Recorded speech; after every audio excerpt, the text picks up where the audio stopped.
The storm outside rattled the walls of Forward Operating Base Sentinel like a warning no one wanted to hear. Inside the command tent, the air was heavy, sweat, coffee, and authority.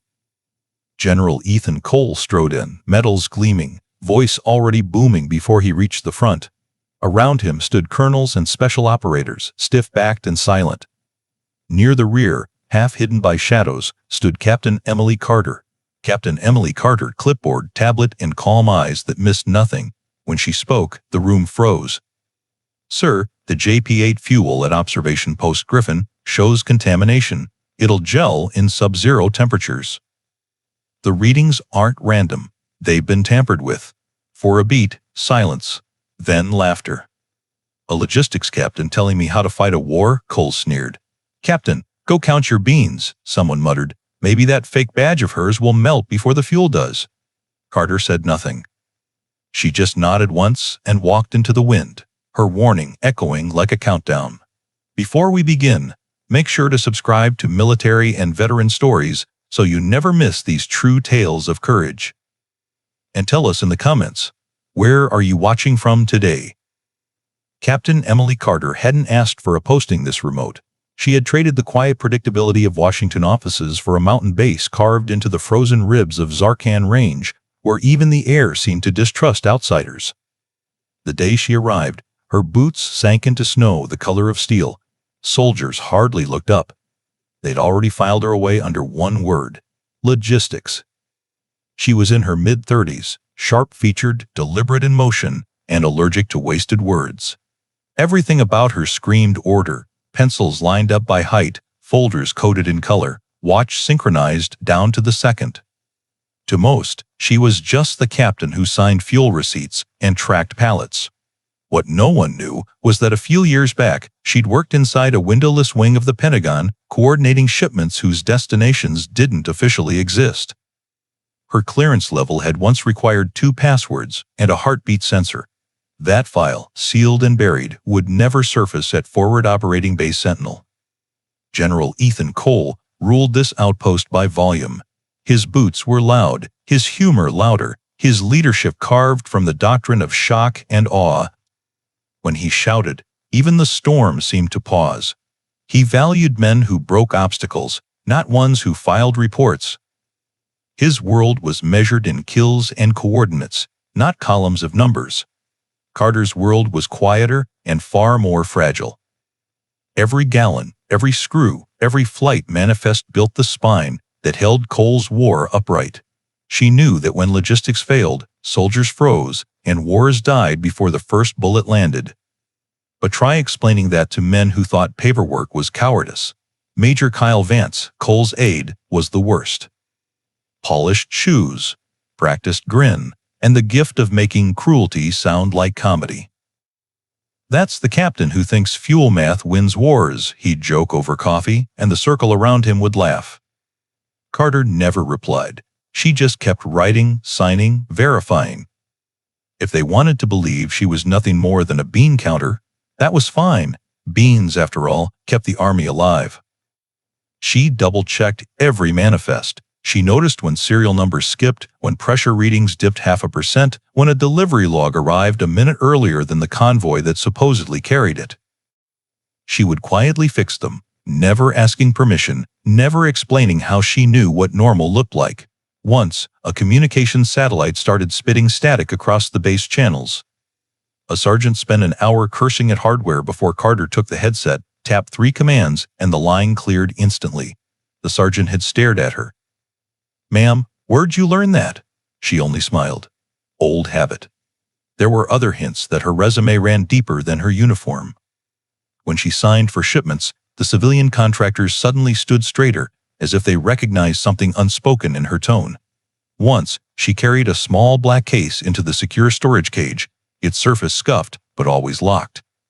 She logged it under Instrument Calibration Device. No one questioned it, everyone wondered. Nights at Sentinel were a kind of punishment.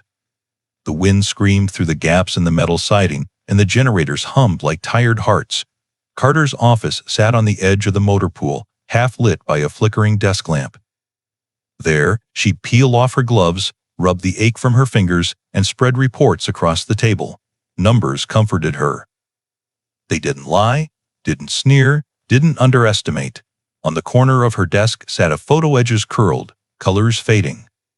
A folded flag in a walnut case, a younger woman standing beside it, hand over her heart.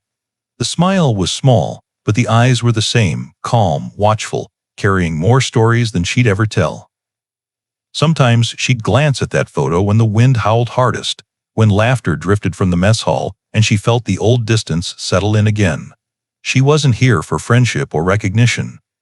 She was here because someone had to make sure the machinery of war didn't eat the people who trusted it.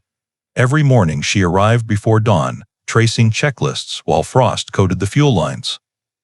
Soldiers passed by, half asleep, nodding politely but without warmth. She didn't mind. Respect earned in silence lasted longer. Still, the divide grew. Cole saw her meticulousness as hesitation, her caution as weakness. "You can't spreadsheet a battlefield," he'd say during briefings, and the officers would grin. Carter would answer softly, "No, sir, but you can keep one from collapsing." Outside, the mountains groaned under new snow. Inside, the numbers on her screen whispered that something was wrong. A decimal here, a gravity shift there, the kind of errors no one else would notice. She highlighted them, logged them, prepared a report she knew no one would read. Then she looked again at that photograph, at the folded flag frozen in memory. A reminder that being ignored was a small price for doing the right thing. The morning briefing began before sunrise, the tent lit by the pale blue glow of projectors and the hum of generators fighting the cold. General Cole stood in front of the map wall, his voice filling every inch of space. "Offensive readiness," he boomed, pointing at the digital overlay of the mountain passes. "That's what matters. The enemy is getting bold, and we are not sitting on our hands while they probe our flanks." He paced, boots thudding on plywood flooring. "I want every unit sharpened. I want aggressiveness. I want bite." Captain Emily Carter stood midway down the line of officers, tablet in hand, eyes scanning the logistics feed running live from the depot.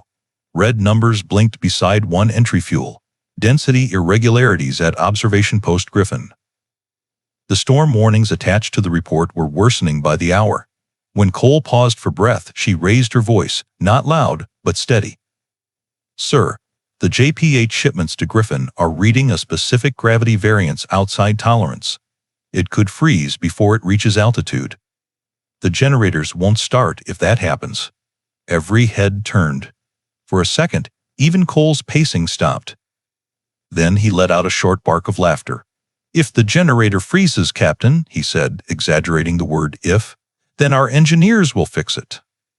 "That's not combat, that's maintenance. Respectfully, sir, this isn't a calibration error, it's contamination." "The readings," Cole cut her off with a wave. "The readings," he repeated mockingly, "come from a computer. I deal in people and firepower. If your machine's nervous, reboot it. We'll handle the fighting." A few chuckles rippled through the tent. Major Kyle Vance smirked, whispering something to the intel chief beside him. Carter lowered her eyes back to the tablet, fingers motionless. The meeting rolled on, Cole's booming rhetoric drowning out reason.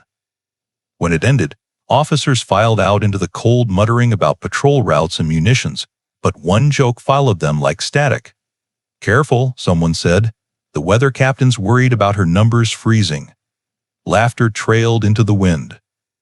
By midday, the base cafeteria buzzed with that same cruel humor. Steam rose from metal trays, boots clattered, and in the center of it all, Carter sat alone at the corner table. She ate quietly, head down, scrolling through line items on her tablet while the noise bounced around her.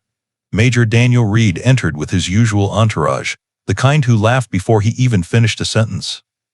He spotted Carter and detoured toward her table. A folded piece of laminated cardboard sat in his hand. "Well, look who's keeping us alive with spreadsheets," he said brightly. "Captain NASA reporting for duty." He slapped the laminated tag onto her sleeve, a makeshift badge cut from a supply label, drawn with marker, Chief Weather Officer. The room erupted in laughter. Someone at another table shouted, "Don't let the coffee freeze, ma'am." Carter looked down at the fake badge. For a heartbeat, she did nothing. Then, with the same calm she brought to every audit, she peeled it off, folded it once, and set it beside her tray. "Enjoy your lunch, Major," she said softly.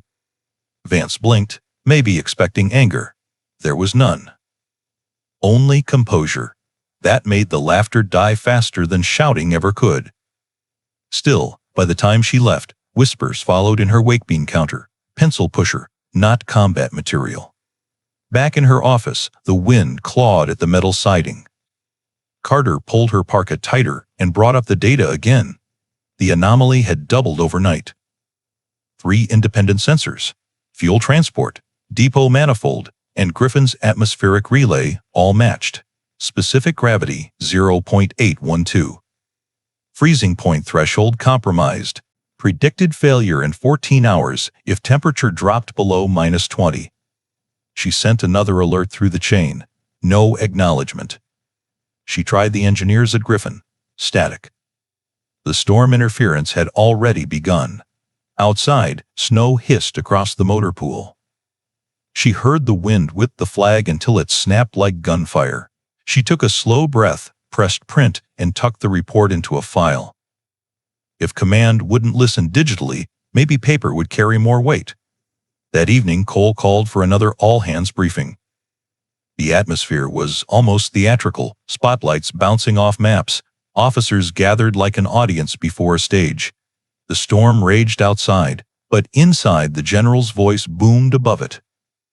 "We are the tip of the spear," he declared, pounding the table. "And that spear stays sharp through readiness, discipline, and the will to strike first." He paused, letting the words hang.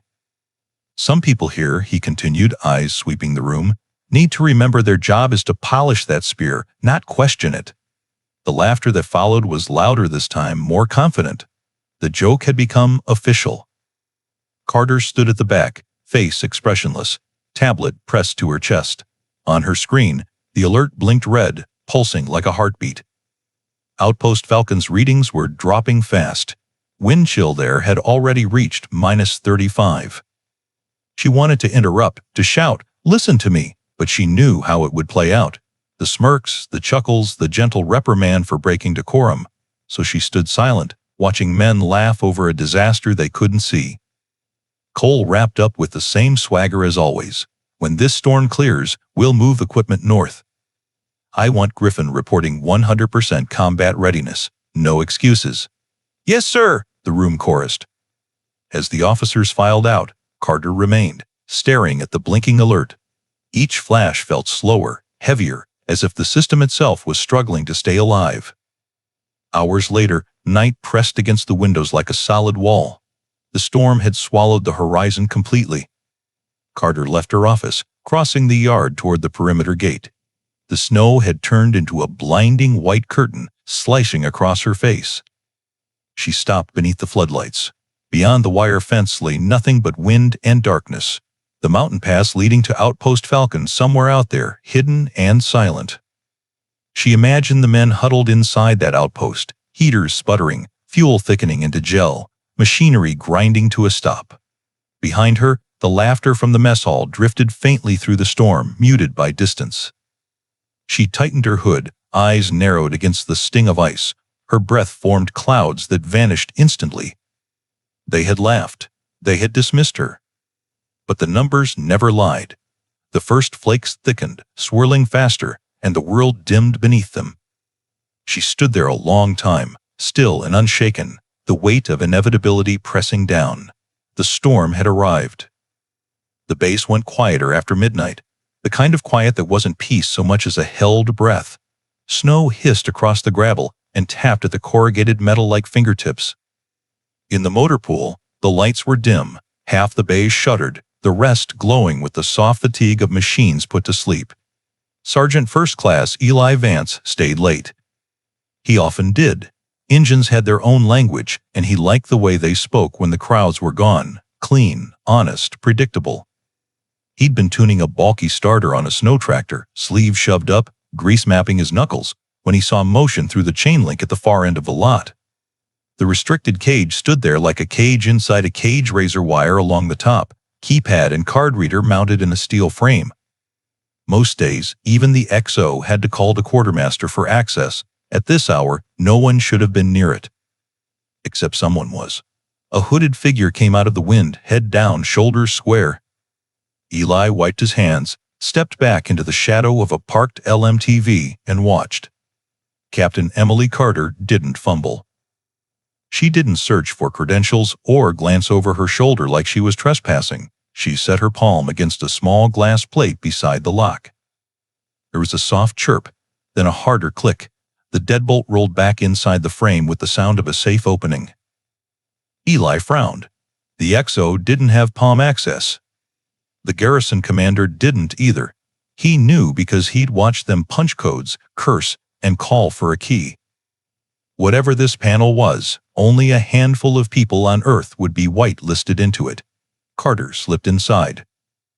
The door whispered shut behind her. He checked the yard. No guards, no patrols cutting across. Snow angled through the light, turning the air into a field of needles.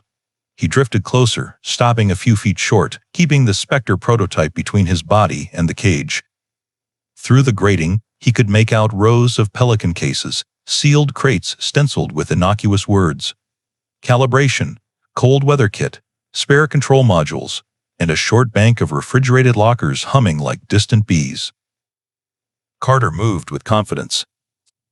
She headed straight to a locker, entered a second code, and retrieved a small black case from the cold. She pressed 2 latches, checked an indicator strip on the side, then relatched it and clipped it to her chest harness with a soft metallic snap. No hesitation, no inventory glance. She wasn't discovering, she was retrieving. She left as smoothly as she'd entered, the bolt seating with a single, final clunk. When she passed through the motor pool, Eli stepped farther into the shadow and pretended to retorque a coupling. She didn't look right or left. She kept the case centered against her sternum, gloved hand resting lightly over it like it was both precious and dangerous. When she was gone, the emptiness returned. The hiss of snow. The engine heat fading to metal chill. Eli exhaled and stared at the cage for a long time. Whatever she had, it wasn't a spare part. The wind rose, slamming a loose panel somewhere up the line. He buttoned his collar and went back to the tractor. His hands moved on instinct, socket, quarter turn, wipe. But his mind replayed the door, the palm reader, the way the bolt had yielded as if to a superior. He thought of his brother's jokes, of the laminated Chief Weather Officer badge, of the laughter. Somehow, it felt smaller now.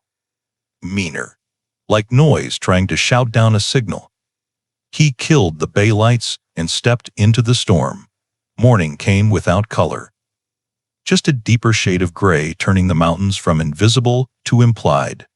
The storm had bulked up overnight, figure like a heavyweight in the corner, gloves up, waiting for the bell.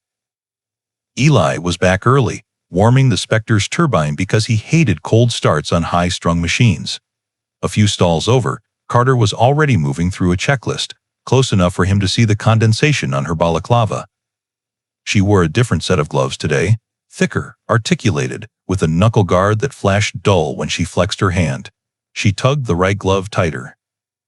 The cuff rode up 1/2 inch. Eli saw it. Just a smudge of ink at first, then a line, then the ghost of a crest. Not the common stuff soldiers favored. No eagles clutching arrows, no Latin motto he could Google.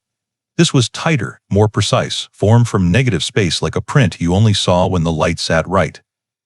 A circle framing a stylized arrow and laurel. He'd seen it once, maybe twice, in photographs that weren't meant to be shared. A unit that didn't brag, a task group that didn't ask. The quiet spine behind convoys no one tracked on public maps.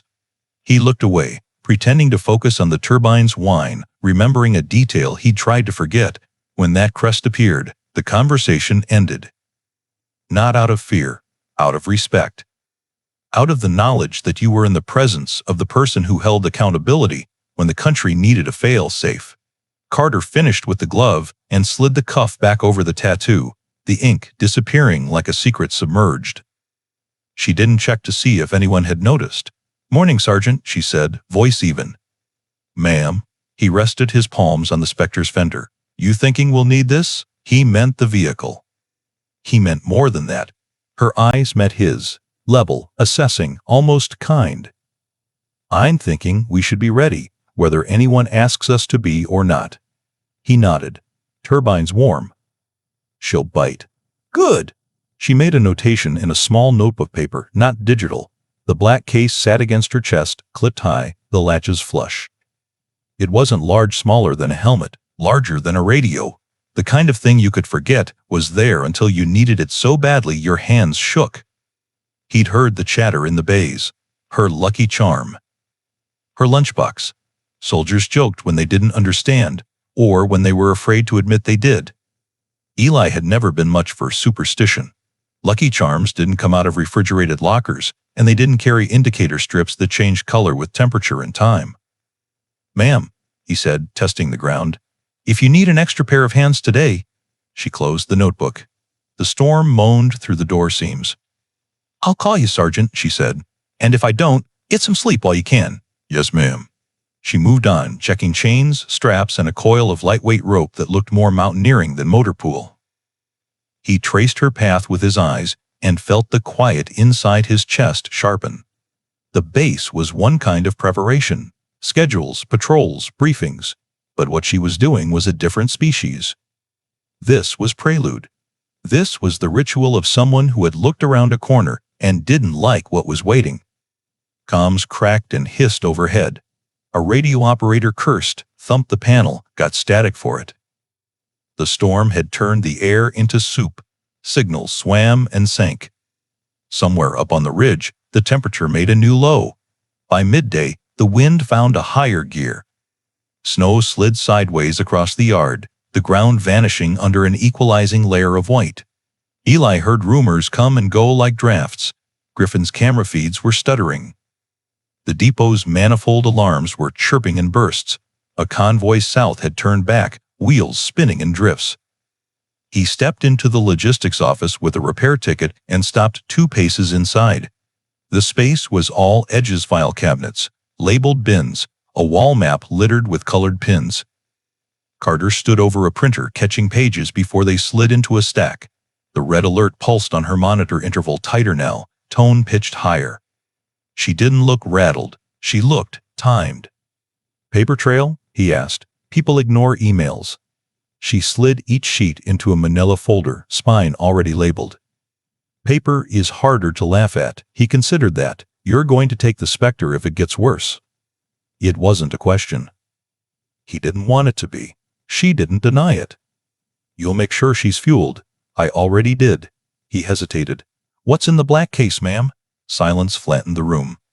Not tense, not hostile. Just flat. She set the last page into the folder, closed it, and looked at him. The mask of just logistics stayed where it always was, but he saw the edges now. A bevel. An additional plane cut into the surface at an angle you missed until it caught light. On the day you need to know, she said gently, you won't have to ask.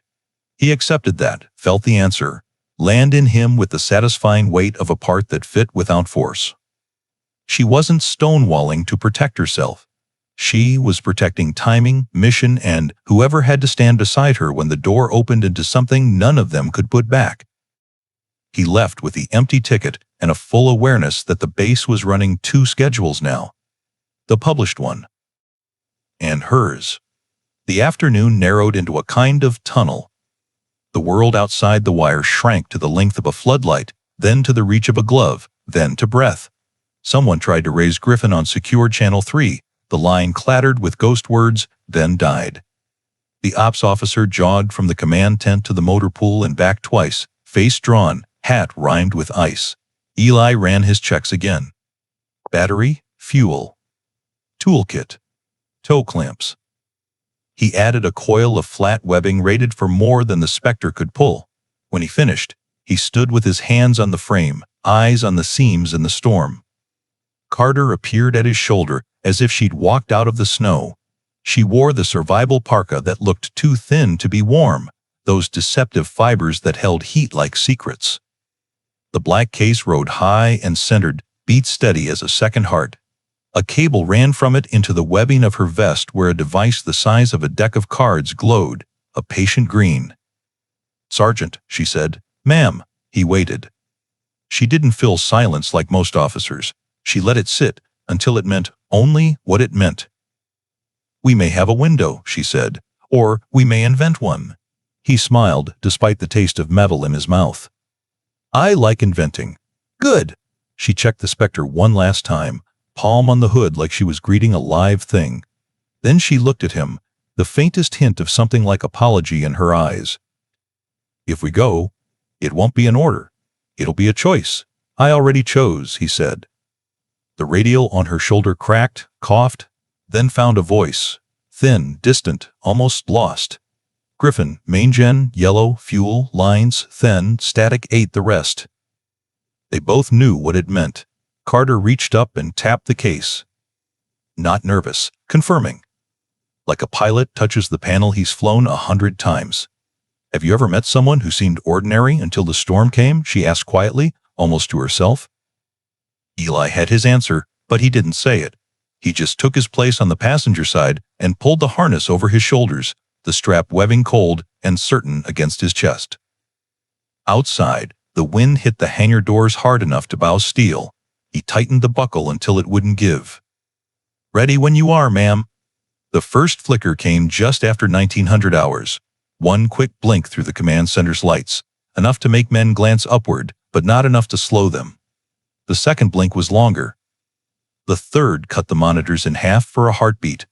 Then a sharp tone sliced through the room. On the main wall display, observation post Griffin's status light shifted from green to amber. "Communications hiccup?" the signals chief muttered. A young technician shook his head. "Power fluctuation, sir." Their generator load just dropped by 40%. Before anyone could react, General Cole barked, "Reroute from backup. Someone get Griffin on the line." The radios filled with static. The storm outside pounded like artillery, the tent canvas straining against its frame. Officers scrambled, headsets pressed to their ears, calling, adjusting frequencies, shouting numbers. Captain Emily Carter didn't move. She stood at the side console, eyes fixed on her datapad. The amber light wasn't a glitch. It was confirmation. She had known this was coming. While Cole ordered a comms diagnostic, she closed the pad, slipped it into her pouch, and turned toward the door. Major Daniel Reed noticed. "Captain, where are you going?" "To do my job," she said. "What?" But she was already gone, stepping into the cold, wind tearing at her coat. Snow lashed the motor pool like sheets of white noise. The world had narrowed to a few yards of visibility and the sound of the storm's rage. Inside the dim hangar, mechanics scrambled to secure equipment as the power lines outside whipped like snakes. Eli Vance looked up as Carter strode in. She moved with calm precision, every step purposeful. She wore her cold weather harness, parka zipped, gloves already on. He blinked. "Ma'am, what are you doing?" Loading up the Spectre. She was already checking the turbine gauge on the prototype. He froze. "Ma'am, that's off limits. No authorization, no test clearance." She looked up, eyes hard as glass. "So's dying." That stopped him. She reached into a locker, grabbed a heavy parka, and tossed it to him. "Put that on, Sergeant. You're coming with me." "Coming with you where?" "Griffin." He stared at her like she'd announced she was driving to the moon. "Ma'am, the pass is buried. The wind shear. We'll make it. That's a suicide run." Carter checked the diagnostic on the Spectre's panel. "Then I'll need someone good at keeping the engine alive." The turbines whined to life, a shrill cry that rose above the howling wind. She climbed into the driver's seat. "Get in, Sergeant. You can argue on the way." He looked at the storm, then at her, then at the black case clipped to her chest. Something in the way she sat, the stillness, the confidence made argument impossible. He pulled on the parka and climbed in. "Buckle up," she said. "Yes, ma'am." The hangar doors groaned open, and the storm roared in like an angry god. Carter shoved the throttle forward. The Spectre lunged into the whiteout, swallowed whole by the snow. The world outside ceased to exist. The Spectre's headlights carved only a few yards ahead, and even that vanished into the fury. Wind hammered against the windshield, snow spraying sideways like frozen shrapnel. Eli gripped the handlebar so tight his knuckles went white. "Visibility's 0. You can't see." "I don't need to," Carter said evenly. Her hands danced across the controls, correcting, adjusting. The Spectre snarled over drifts and clawed at ice-slick inclines, its tracks grinding for purchase. A gust hit them broadside, sending the vehicle skidding toward the drop-off. "Brake!" "Brake!" Eli shouted. Carter didn't. She throttled down just enough, counter-turned, and slammed power back to the left track. The Spectre fishtailed, spun a half-circle, and slammed to a stop inches from the cliff edge. For a moment, the wind was the only sound. Then the vehicle settled, idling steady. Eli exhaled. That wasn't luck. Carter's eyes stayed on the path ahead, pale light flickering across her face. "No," she said quietly. "Experience." The storm screamed around them, but her tone stayed calm, a measured rhythm against the chaos. She glanced at the monitor altitude gain, steady, turbine temp holding. "We've got 8 clicks to Griffin." After that, terrain gets vertical. Eli checked his watch. "You've done this before," he said. She didn't answer. They pressed on, crawling up narrow switchbacks cut into rock. The Spectre bucked and climbed, headlights catching fleeting glimpses of twisted metal fencing and buried road markers. Somewhere behind the gale, thunder rolled. Eli monitored readouts, reading power levels aloud to fill the silence. It made him feel like the storm couldn't swallow his voice. Then, suddenly, the turbine coughed. "Fuel line?" he asked, alarm rising. "Cold air in the mix. Hold tight." Carter toggled a sequence faster than he could track, rerouting heat flow from the cabin vents to the intake housing. The temperature gauge steadied. The Spectre roared again, louder, angrier, alive. "How did you know to do that?" he said. "That's not standard training." Her lips barely moved. "It's not standard fuel." He frowned, remembering the reports she'd argued about in the tent. The red alerts. The contamination. Every part of him wanted to ask what she really was, but the mountain kept throwing questions of its own. Walls of snow, ice sheets that cracked under the Spectre's weight, gusts that hit hard enough to lift half the vehicle. Twice, he thought they were finished. Twice, she pulled them back. Each time, he saw something new in her, a kind of preternatural calm, a certainty that didn't come from faith but from preparation. At last, she slowed near a jagged ridge. "We rest here," she said. He stared at her like she'd gone mad. "Rest? Ma'am, we can't stop here." She pointed to a dark overhang, barely visible through the snow. "Natural windbreak. We'll check systems and refuel." 5 minutes. They maneuvered under the rocky shelf. For the first time, the storm's roar dulled to a heavy murmur. Carter killed the engine.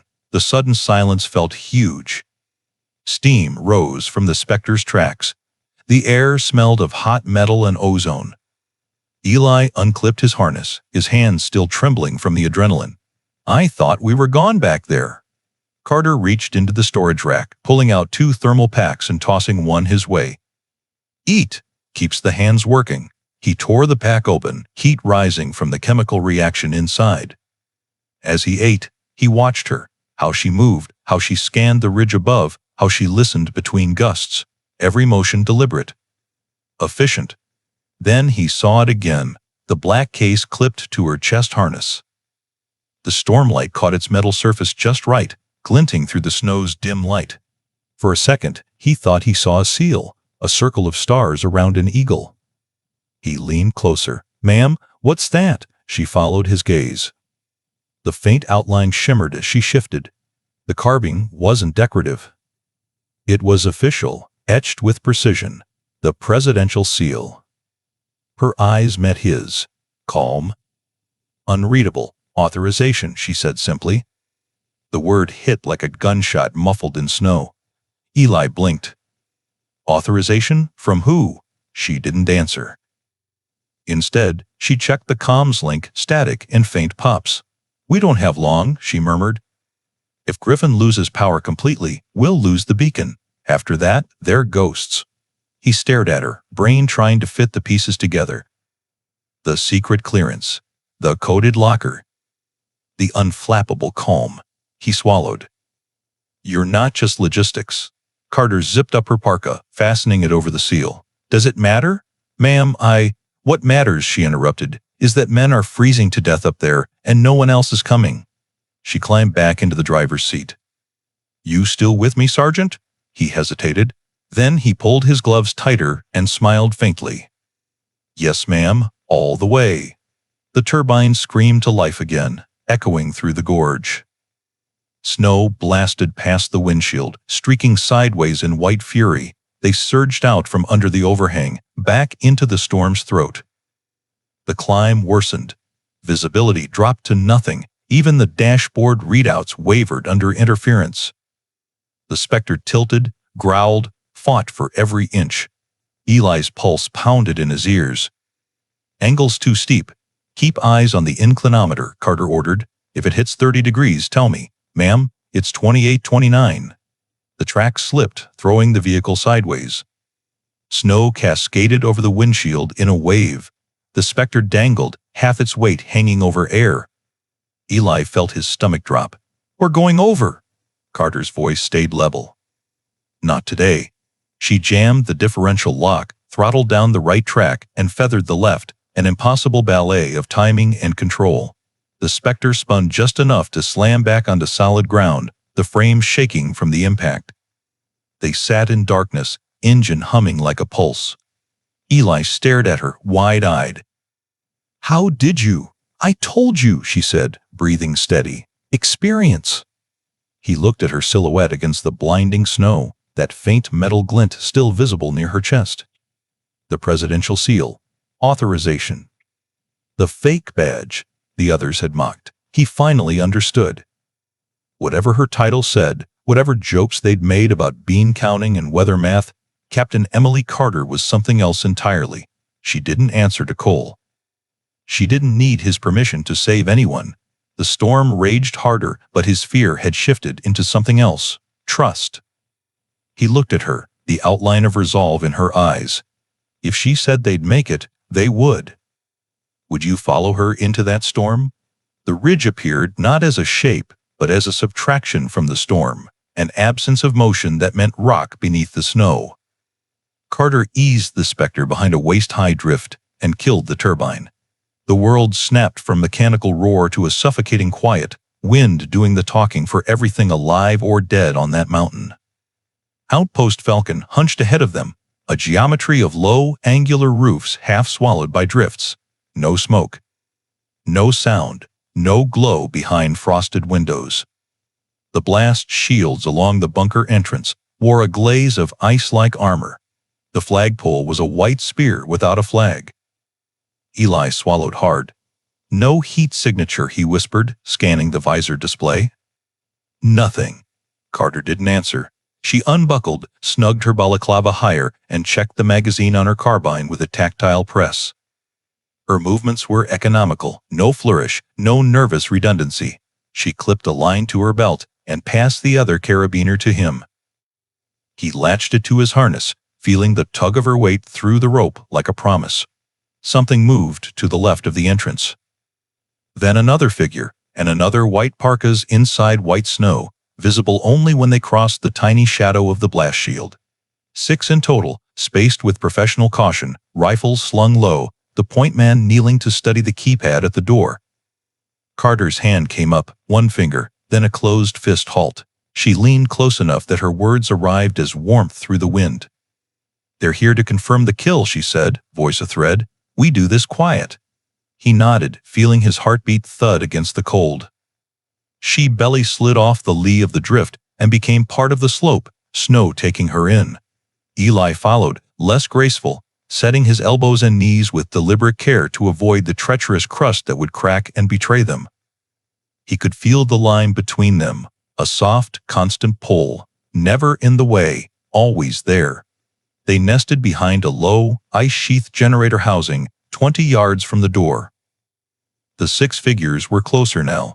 The point man produced a soft cloth pouch, drew out something that glinted dull, a shaped charge or a door tool, and set it against the keypad shield. Carter's exhale was so controlled he didn't hear it. He saw the breath fog past her mask. Her rifle came up, the suppressor peeking around the corner of the housing like a question mark. "Two rightmost are yours," she breathed. Eli nodded. He brought the pistol she'd issued him to eye level, sights steady. The storm tried to push his wrists. He locked them, elbows tucked. 10 seconds is a long time if you're counting. It is forever if you're waiting. The first sound was a soft paw that the wind almost stole. The kneeling man's head snapped forward into his chest as if someone had tapped him there. He fell sideways without argument. The second paw came before his body finished moving. A second man dropped as if he'd remembered somewhere else to be. A third and fourth sound stitched the air. Carter's rhythm was unhurried, inevitable. A fifth figure lurched, hands flying to his chest, eyes wide at the betrayal of his own body. Eli fired on the rightmost pair, one clean squeeze, then another, feeling the recoil whisper into his forearms. The men folded into the snow like bundles of laundry. The last trooper spun in blind panic and sprayed a jagged burst into the storm, bullets snapping overhead, muzzle flash strobing the white. Carter wasn't there anymore. She appeared to the man's flank like a thought he'd failed to have, rising from snow that looked too shallow to hide anyone. Her final shot was so soft, Eli almost doubted it until the trooper's weight sagged backward into the drift with a sigh. Silence reclaimed the world, not peace. Just the suspension that comes when a decision has been made and the consequences haven't yet arrived. "Clear," Carter said, already on her feet. They moved fast. Carter checked each body in the same sequence. Weapons safe, radio removed, pockets cleared, throat for pulse, eyes closed. Eli boxed the shaped charge with a practiced flick, pocketed the initiator, and dragged the two nearest rifles into the shadow of the generator housing. At the door, Carter brushed off the keypad with her sleeve and frowned at the frost embedded in the rubber. She pulled a compact device from the black case, flat, matte, with two spring legs. It kissed the face of the pad, hummed once, and then coughed a string of numbers to itself. Carter entered them as the wind tried to erase her fingerprints faster than she could press. The lock thunked like a heart deciding to beat again. Warmth didn't greet them inside. Warmth had left hours ago. The bunker smelled like metal in winter ozone, battery acid, old dust shaken from silence. Their footsteps compressed the kind of cold that squeaks. "Crew?" Eli called, voice kept low on instinct. "Comms room," Carter said, already reading the frost patterns along the corridor walls. Heat pipes froze. They'll be nested with the radios. They found 4 men under layered blankets, breath shallow, skin the waxy color of people making deals with their own bodies. The youngest tried to stand and sat down just as fast. "Easy," Carter said, shedding her pack. "Sergeant, suits and pads. Start with fingers, not core." No shock.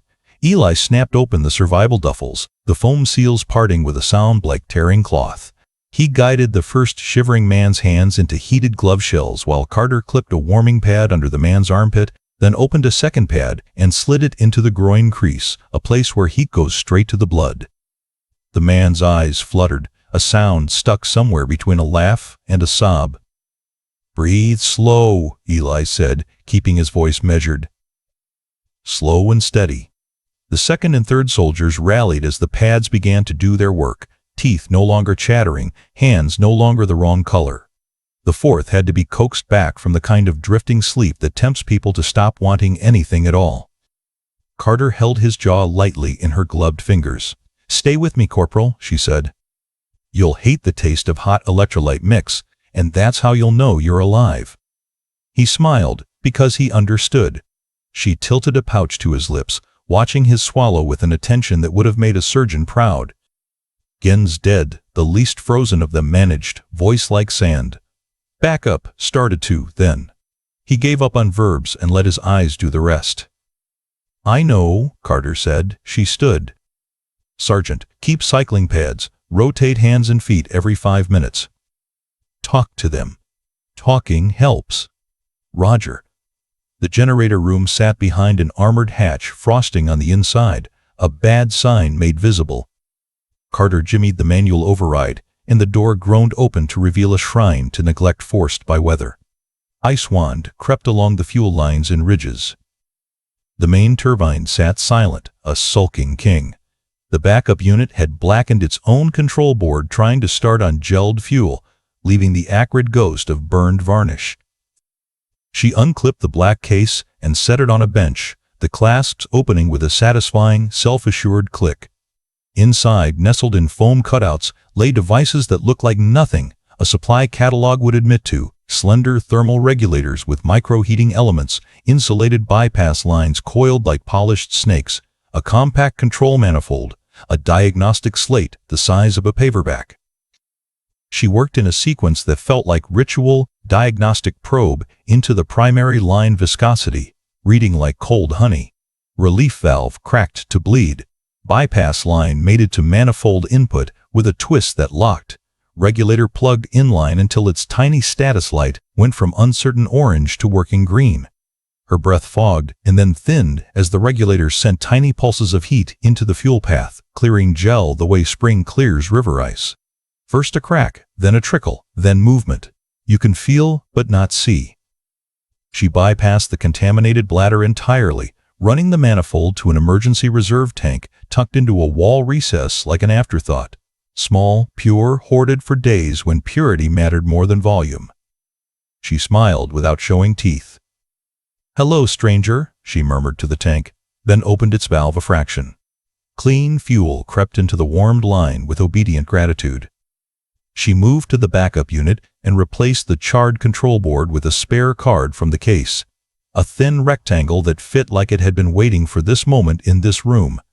She checked the intake filter, knocked ice from the mesh with the back of a wrench, and reseated it with a thunk.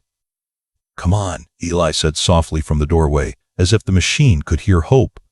Carter hooked the diagnostic slate to the primary turbine, ran a test that didn't care about prayers, and watched the pressures climb from flatline to heartbeat.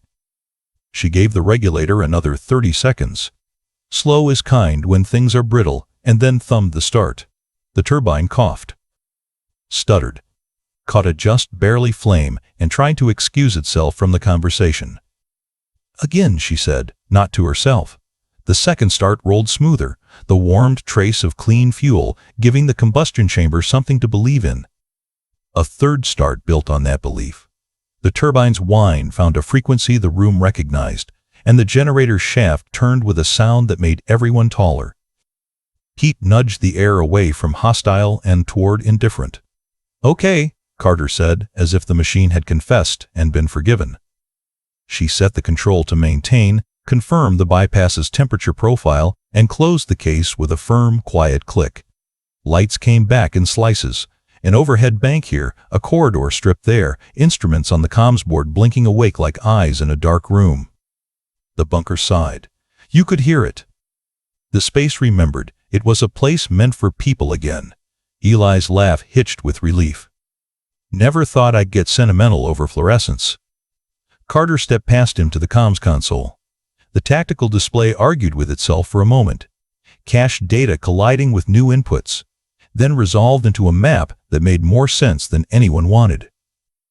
Icons and trails, headings and speeds, burning through the storm's interference with the stubbornness of radio done right. It wasn't just a random threat. It was formation. Armor and troop carriers pushing into the pass under the weather like thieves under a broken streetlight. They had timed the sabotage to the storm's peak and counted on blindness to cover their approach. Without power, Griffin was a blindfold. With it, Griffin was a lighthouse aimed at a coastline that did not welcome arrivals. The youngest of the outpost crew stared at the screen, color returning to his face in outraged blotches. "They thought we were dead," he said, voice shaking. They thought wrong," Eli finished. Carter keyed in a sequence on a black handset tucked into a recess not labeled on any schematic. The device woke with a tone that was not the base net and not any of the frequencies the storm had been chewing into. She lifted the handset to her ear and didn't speak until she saw the encryption handshake complete in a corner of the display. When she did speak, Her voice shed even the ghost of effort. "Patch secure," she said into the line. "Get me General Cole." Static snarled and receded as if recognizing rank. There was a delay, long enough for 3 pulses of the storm to make their case against order, and then a voice answered, harried, smaller than she'd ever heard it in a tent built to make men sound big. "Cole." "General," Carter said, level as ice.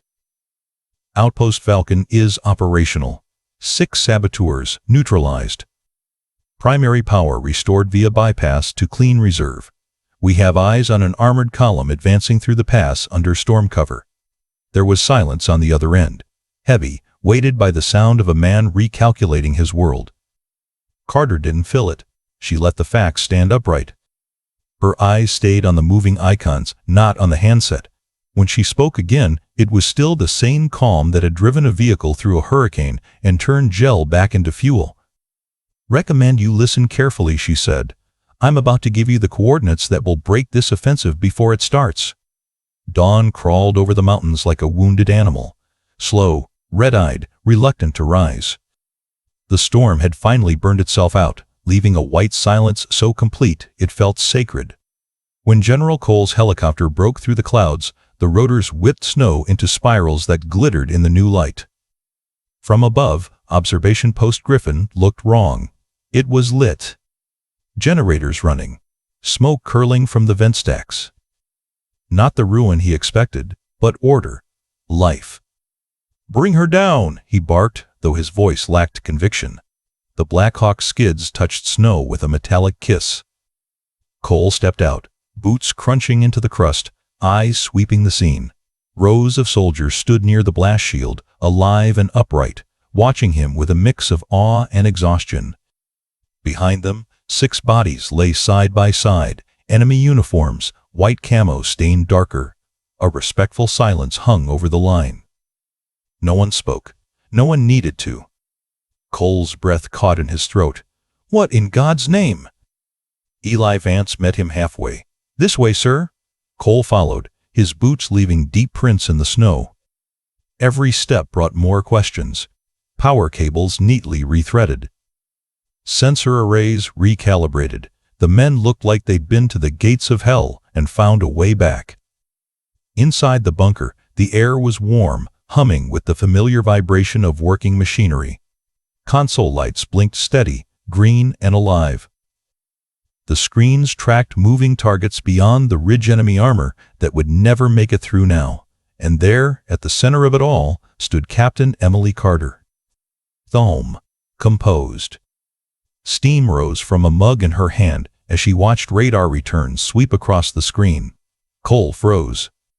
"What happened here?" Carter didn't turn. "Equipment malfunction," she said evenly. "It's been corrected." Her tone wasn't arrogance, it was finality. Cole looked around, bewildered. The place was immaculate, functional, no chaos, no sign of the death he prepared himself to witness. He finally noticed the black case clipped to her vest. Under the bunker lights, it caught the reflection of the console glow. The presidential seal shimmered in gold, sharp and undeniable. For a long moment, neither of them moved. The general's face drained of color as the realization landed. The fake badge, the one he'd laughed at, the one his men had mocked. Now it gleamed back at him like judgment. The silence thickened until you could hear the hum of the generator through it. Carter met his eyes at last, steady, unreadable. Around them, the soldiers watched. Not one moved. Not one breathed. Cole's voice cracked as he whispered, "Who in God's name are you?" Before she could answer, Eli spoke from behind him, quiet but certain. "She's the reason we're still breathing, sir." The words hung in the air, heavy as stone. Cole's shoulders sagged, pride dissolving into something closer to shame. He looked at the men, the ones alive because of her. At the storm outside, which had failed to bury them. At the enemy dead, lined in perfect symmetry. He took a slow step forward. "Captain," his voice faltered, "my apologies." Carter regarded him for a beat. Then she nodded once. Accepted. She placed the coffee cup on the console, eyes flicking back to the tactical map. The enemy convoy still crawled through the pass, unaware it had already lost. "Now, General," she said, voice low and precise, "let's finish the job." He swallowed, nodded. The arrogance that once filled every syllable was gone. He turned to his staff. "You heard her. Get those coordinates to the A-10s. I want that pass sealed." Within minutes, the base came alive with controlled urgency. Radios crackled, orders flowed, and outside, the rising sun glinted off the warthogs banking into position. Cole watched Carter as she worked, issuing quiet corrections to the comms officer, verifying the targeting feed herself. There was no triumph in her posture, only duty. The same calm efficiency that had driven her through the storm. He realized then that she didn't need anyone's validation. She'd already carried the weight of command long before he'd ever known her name. Outside, distant thunder rolled, the sound of A-10s speaking justice across the mountains. The tactical screen flared red, then clear. The convoy was gone. Eli let out a slow breath, the kind that only comes when you survive what shouldn't be survivable. The young soldiers at the consoles looked from Carter to the general, not sure who to salute first. Cole made the decision for them. He turned to her, spine straightening, and brought his hand sharply to his brow. "Captain Carter," he said, voice strong again but reverent this time, "on behalf of this command, thank you." Every man in the room followed suit. The sound of synchronized salutes cracked the air like a flag snapping in the wind. Carter didn't move for a moment. Then she returned the gesture, precise and unembellished. For a heartbeat, the entire outpost stood suspended in that quiet acknowledgement, the highest honor any soldier can give, earned without rank, without orders, without ceremony. When the salute dropped, no one spoke. There was nothing left to say. The sun pushed higher, spilling through the entrance hatch in gold. Outside, the snowfields blazed with light. The storm was over, and the mountain was theirs again. General Cole stepped aside as Carter passed him, heading for the door. "Where are you going, Captain?" he asked. She paused, gloved hand resting on the frame. "To make sure the road stays clear." Then she walked out into the morning, wind tugging at her parka, her silhouette swallowed by the brightness. Behind her, Cole watched until she vanished into the light. For the first time in years, he didn't feel like the highest authority in the room. He felt like a student who had just learned what real command looked like. The quiet woman with the fake badge had shown him what leadership meant, not speeches, not volume, just action, conviction, and the strength to carry a mission alone when no one else believed. Inside the bunker, the radar swept another calm rotation. Outside, the wind softened around the outpost that refused to die. Mockery had turned to reverence, and somewhere beyond the ridgeline, a quiet professional sipped the last of her cold coffee, eyes on the horizon, already thinking about what came next. The warthogs came in low, their engines humming a sound that rolled through the mountain pass like thunder behind glass. On the radar screen, their icons formed a perfect crescent, cutting across the storm's fading edge. Carter's coordinates flashed green, the precise angle she had calculated through fuel haze, snow glare, and exhaustion. General Cole stood behind her as the strike executed. He didn't bark orders this time. He didn't speak at all. He just watched as the first salvo turned the enemy convoy into a smear of light and echo. On the screen, the red blips blinked out one by one. No return fire, no chaos. The entire offensive, hundreds of tons of armor and manpower, erased in under a minute. Carter didn't react. She simply lowered the headset, confirmed the final transmission, and signed the after-action timestamp with neat precision. "Target neutralized," she said softly. The general's voice was quieter than the hum of the generator. "Before it even began," he said. She nodded once, already turning to check the system she had rebuilt from scratch. Her calm unnerved him more than any battle ever had. Outside, the A-10s vanished into the horizon, leaving only the whisper of snow falling back into place. By the time they returned to Forward Operating Base Sentinel, the world had started to thaw. The storm had broken completely, sunlight reflecting off the wet tarmac in blinding streaks. Cole stepped down from the helicopter, shoulders heavy but posture different, smaller somehow, though not weaker. His arrogance had been sanded down to something quieter, something closer to understanding.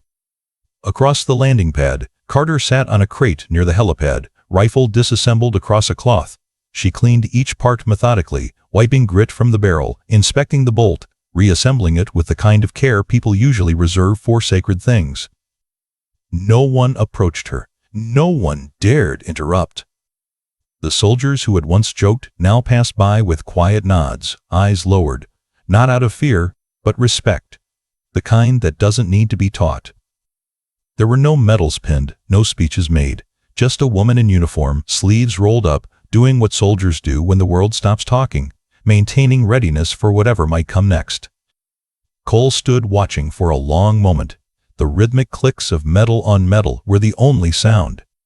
"She's still working," Major Kyle Vance murmured beside him. His voice carried the weight of regret. "She never stopped," Cole said.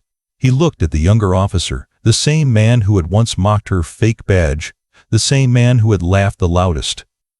Now his expression was pale and silent.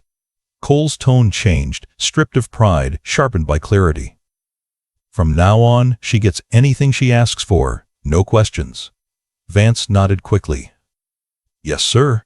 Cole's gaze didn't move from Carter. "And if anyone ever calls her bean counters again," he added, "they'll be counting their own teeth instead." The major said nothing more. He just swallowed and walked away. Cole remained, hands clasped behind his back, the wind tugging faintly at his coat. For years he had believed command was about volume, about leading through noise, orders, and presence. But watching her now, he realized he had misunderstood something fundamental. Real leadership wasn't in shouting. It was in seeing what others missed, in acting when no one believed, in carrying responsibility so heavy that words only got in the way. He finally turned and headed toward the command tent. But before stepping through the door, he glanced back one last time. Carter had reassembled the rifle, chambered it, and was sighting it toward the far ridge, not as a threat, but as a habit. Her movements were smooth, deliberate, almost serene. He thought of what she'd said the night before, "Then we'd die trying." Now he knew she'd never said it for effect, she'd meant it. The base settled into a strange stillness that evening, not the lazy peace of victory, but the sober calm of survival. The men spoke in lower tones, their laughter subdued. Out near the motor pool, Eli Vance repaired a vehicle radio and paused every so often to glance toward the helipad, where Carter's faint silhouette sat beneath the dim floodlights, writing in her small notebook. The pages fluttered in the wind, but her hand stayed steady. The mountains beyond glowed pink with the last of the sunset. In the command tent, Cole dictated his after-action report. It was shorter than usual. No grand phrases, no self-congratulation. Just facts. Clear, efficient, truthful. "Primary threat neutralized," he concluded quietly.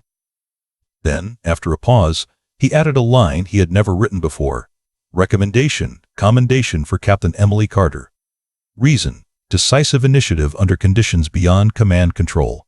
He didn't add, "saved my men." But it was there, between the lines. Later, long after lights out, a voiceover might have carried the reflection. Soft, respectful, like the wind moving through the empty ridges. Some wear rank on their collars. Others carry responsibility in silence. You won't hear their names at parades or see their faces on screens. They work in the shadows, keeping the line unbroken. They don't need to announce who they serve, because they already serve the highest authority there is. And when storms come, real storms, the kind that strip away ego and noise, they're the ones who step forward without being asked.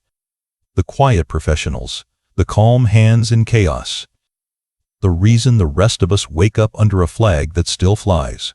As dawn broke over the next day, Carter was gone. Her gear, her black case, her records, all transferred, reassigned, or erased from the base roster. Only her nameplate remained on the locker door, tape peeling at the edges. Eli found it later, pulled it free, and set it on the workbench beside his wrench. He didn't say anything, just stared at it for a long while before whispering, "Safe travels, ma'am." Outside, the sun climbed higher, glinting off the mountain snow. The flag snapped sharply in the wind. a salute in motion. And somewhere, far from the noise and the brief flashes of recognition, Captain Emily Carter was already on to the next mission. No fame. No headlines. Just another quiet dawn, another storm to face, and another life to protect. Because that's what she did. Because that's who she was. Captain Emily Carter never sought credit. She didn't post about it, didn't chase recognition, and never stood in front of cameras. When others celebrated victories, she was already preparing for the next storm. Her strength wasn't in words, it was in quiet decisions that saved lives. Real courage doesn't demand attention. It works in silence, keeps the promise, and carries the burden so others can rest. Because true strength doesn't shout, it acts. If you enjoyed this story, please subscribe for more military and veteran stories, where the courage, sacrifice, and honor of those who serve are never forgotten. These stories keep the flame of valor alive for generations to come.